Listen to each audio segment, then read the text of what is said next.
If a seller wants to do a mail away, then they don't get to pick their own notary. They make it look real. Yeah, it makes me so mad.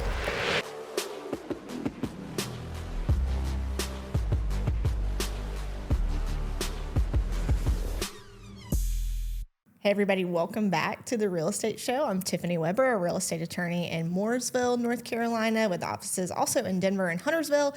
And I have my favorite guest host back again, Ryan Weber. Thumbs up to me. And no, that's not a coincidence that we have the same last name. He gave it to me, in fact. Jeez, that's aggressive. Well, people be like, oh, is that your brother? Or like people ask about the Your firm dad. all the time, like, oh, is your dad here? I'm like, no. But today we're here to talk about real estate scams to watch out for. Scammers be scamming. Yeah, it makes me so mad. Oh, it makes me so mad. I want to tell a quick story. Okay. I don't know if you know this story. Oh, no. One of our previous friends, he's still a friend of ours, a previous person that I was very close to consistently, like daily, he told me he went to a bachelor party and was meeting all the guys, and they were down in Atlanta, I think, for this bachelor party. And Now I think I know who it is. Yeah, he was talking to everyone, and he was like, "Oh, so what do you do for work?" And this guy's like, "Oh, I'm a scammer." Like, just flat out was like, "I'm a scammer," and he walked him through like his whole scamming, and it was basically like, I call people and tell them that they need to unlock their XYZ. I can't remember what the thing was, but like they paid me a couple $100 to do it, and then. Yeah, I just like sit on the phone and scam people all day. Oh. Like, you just like straight up admit that? Oh, my. Oh, Yeah. my. So it's a thing. Normal people. They go to bachelor parties. You know, yeah, because when you think about scammers, like That's not what I think of. I think about in the movies, people in a dark room huddled over like, ones and zeros on a screen and, like voice disguisers and all of this stuff. And no, this person's just like at a coffee shop. Like, Yeah. oh my gosh. I don't know if you knew that story, but there you go. There you go. Well, the number one, anytime I talk about scams, I never miss an opportunity to basically shout about wire fraud. It is the most prevalent. We tell people who do closings at our office to assume that they will be targeted by wire fraud. What's the number one scam? Is it wire fraud? Yes. Yeah. And if you're not familiar, How does that work? This is when a scammer will spoof an email address. Sometimes it's not even that close. It's just not even close, but they'll change the name to be like, you're a real estate agent, you're a loan officer, you're a paralegal, your attorney involved in the transaction. Yeah. They'll imitate them. Bill Smith at realestateagent.com, but the Smith in the last name is a 1 instead of an I. Yeah. Yeah, because a lot of people rely on the name and not the email address. They're not scrutinizing the email address. Here's what happens too, and this is my knock on you real estate agents. Stop having Gmail as your go-to real estate agent address that people communicate with, because it's very easy to just create a Google Gmail. It's a lot harder to try and then buy a domain and recreate the domain that looks like your, at ryanweber.com. Yeah, so, but you also have the issue that like spoofing, you don't even have to buy the domain. Like it gets so complicated. But you're making it a little easier by using just a Gmail. Yeah. Yeah. Oh, you've got people desensitized. Or at AOL.com. Let's move on from Yeah. that one. I've seen a couple of those recently. Yeah, we still get those at the closing table. But the scammer will purport to be someone involved in the transaction.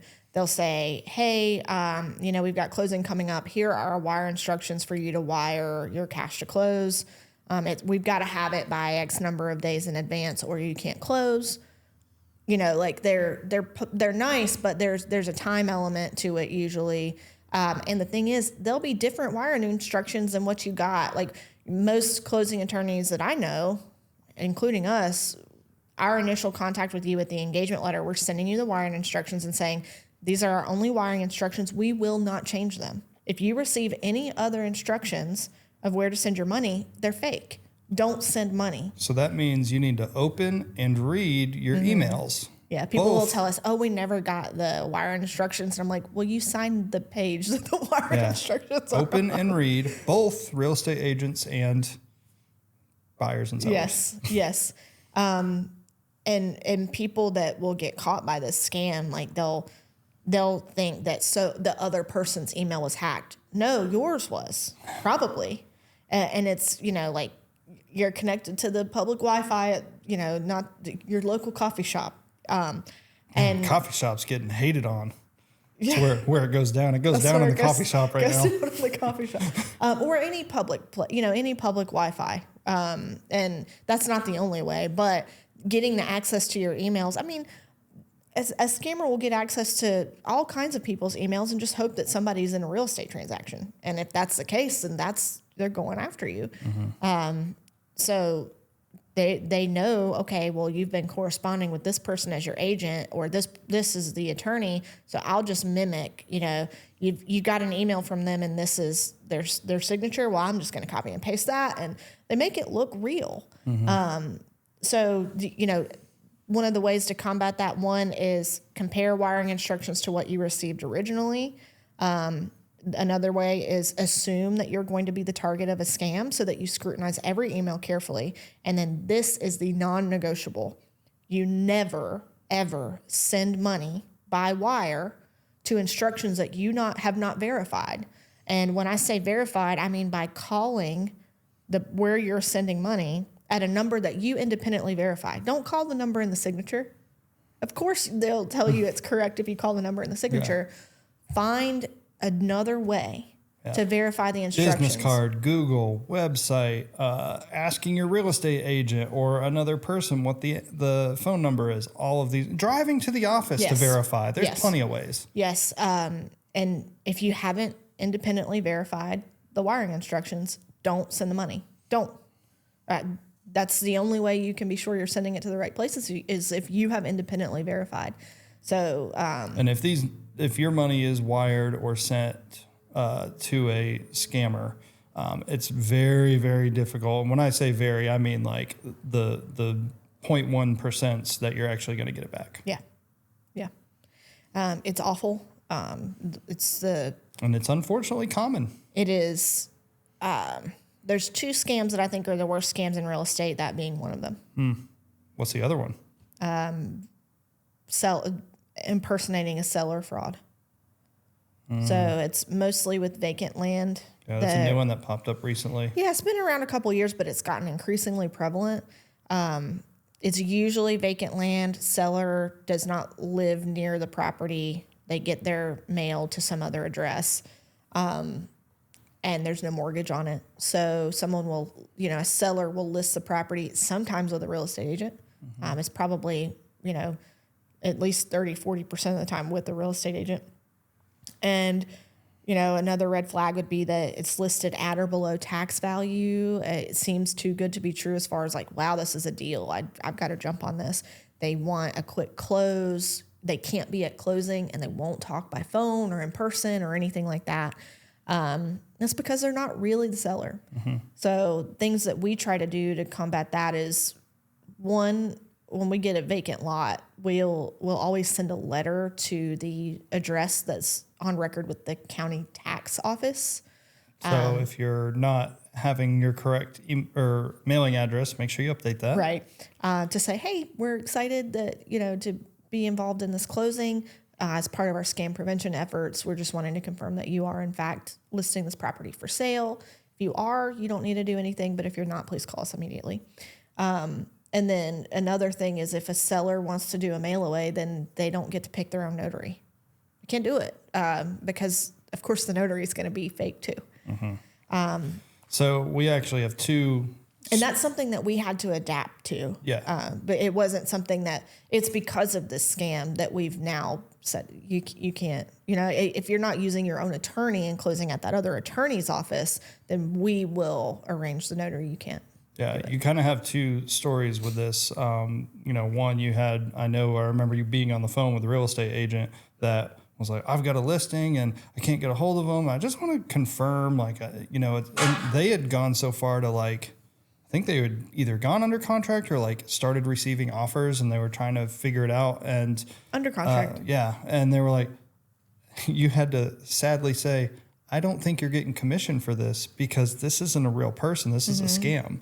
And so it had gotten by real estate agents. And I remember that one in particular. And then the other one I remember, and this was a more national story, where in New York, there was a vacant land that sold real cheap. Person had bought it. Everything's good. Moved on, went through the closing, went through the attorney's office. Well, I don't know how New York does their closings. I know there's attorneys involved, but it had gone through the whole process as to say monies have been exchanged and paperwork had been signed. And person started building house, like $1.3 million house. And then the person that owned the property, that actually owned the property, drove up and was like, why are you building a house on my land? I'm like, this is mine. I bought it. Yeah. No, sir. No, sir. So I can't remember how that ended up, but yeah, that's going to be a fun litigation battle when that happens. It's fun for somebody. Yeah. Not for the real property owner, the person who built their house. Not for anybody that actually was part of it. Yeah. So that's another one that's really the two worst in my opinion. The property records, I'm sure this is national, but in North Carolina, people will get, and I probably shouldn't call this a scam. It's technically not a scam. And actually on one of my podcasts that I listen to, one of my favorite podcasts, My First Million, they had this as a way you can make millions of dollars. It's legal. It's just not very moral. Yeah. So this one, we'll put an asterisk by it in that it's not a scam, in that it's not illegal. Right. But what you're being asked to pay for, offered in exchange for dollars, you can get for free on your own. Yes. And I guess there's a, So it's, what is it, the deed? You can get property records. Get your property records. So they'll pull pay everything from the public record and send it to you. $49, $85. $99. It's up to $99 now. Nice. Inflation. I get it. Yeah. So they'll pull all that information, print it out, and send it to you. And they actually do it. Like, they will do all of that. Yeah. Here's the kicker. You can get all that for free by just clicking print on your computer. Yeah. So it's not a thing you have to pay for. They make it sound like you have to pay for it. Right. That's the thing that makes it feel not quite right, is that the notice looks very official and that it's like compelling. Like, you need your property records, right? Yeah. I mean, of course you need your property records. It's just that you don't have to pay for them to get them. I guess that's true of, like exercising. You don't have to have a personal trainer to exercise. So I guess if you're a person who is not willing to go on the county websites for free to look at it yourself, and you're willing to pay $100 for someone else to do that for you, fine. Yeah. But technically it's not illegal. Yeah. My issue with it is that it's positioned moral. As if it's required. Like it looks kind of scary and official. Yeah. And I was talking about that podcast, they said people make, like, they knew somebody that did this, but in a different kind of field. So as a business, you need to have like your set of rules or state laws. And so they would, send these out to all these businesses, make it sound like you have to have this particular one. You get that in North Carolina for Secretary of State filings too. Yeah. So they would say for $30, we'll ship you the big poster. A lot of people do it. Mm-hmm. And the guy that owned this company was doing like multiple million a month in just sending out the flyers. Yeah. I mean, I guess I'd feel better about it if it was almost pitched as like a concierge service of like, hey, there's all this stuff you need to do. We'll take care of that for you for a fee. Mm-hmm. Rather than oh gosh, this is an official notice. And if I don't do this, I'm going to get in trouble, or I'm not going to have access to my property records. It's pretty crazy. Yeah. Yeah. I guess it's the way it's marketed. Yeah. It's also a big business, which is also crazy. Yeah. Let's see. Oh, the people that'll say they'll negotiate you out of a foreclosure and you pay them and then they disappear. And you don't get out of a foreclosure. I think you just had another one of those. I feel like I saw it on the website someone asked about that or you had a phone call about that. So this is one that happens. And then the scammers pretending to be landlords, and they're offering properties for rent that they don't own. And we've had that situation explained to us with Mike Hagee, who came on here and said he went through that where... yes, that's right. Yeah, a scammer had listed a property for rent as if it was their property, and it was a vacant property.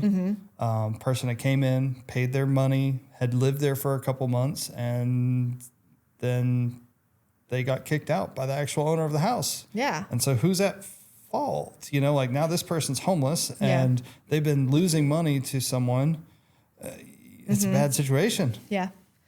Yeah, those are those were my scams. Do you know of any others? I mean, those are the one I was going to say is the deed or the property records one that I like really remember. Obviously, the vacant land scam is more prevalent because it's becoming more popular. That's like the newest one. That's the newest, hottest one. Yeah. And then obviously I hear you talk about wire fraud every single day, every single hour. So those are the main ones that I've heard of and seen and, you know, see in the news too. So it's not like we're trying to have this doom and gloom out there. It's things that you need to be aware of because they actually happen. Yeah. I mean, can you imagine that you've saved for years and years for your first home, and because you didn't verify the wiring instructions, you have lost the down payment, and you also aren't able to close on your house when you could have made a phone call and made sure the money was going to the right place? I mean, that's why we talk about it every day, every hour. Yeah, that's tough. Yeah. Well, there's our list. All the things to watch out for. Y'all be careful out there. Yeah. Be careful in the coffee shops. It's a scary place in them coffee shops. Thank you again for joining us. And that is our show for today.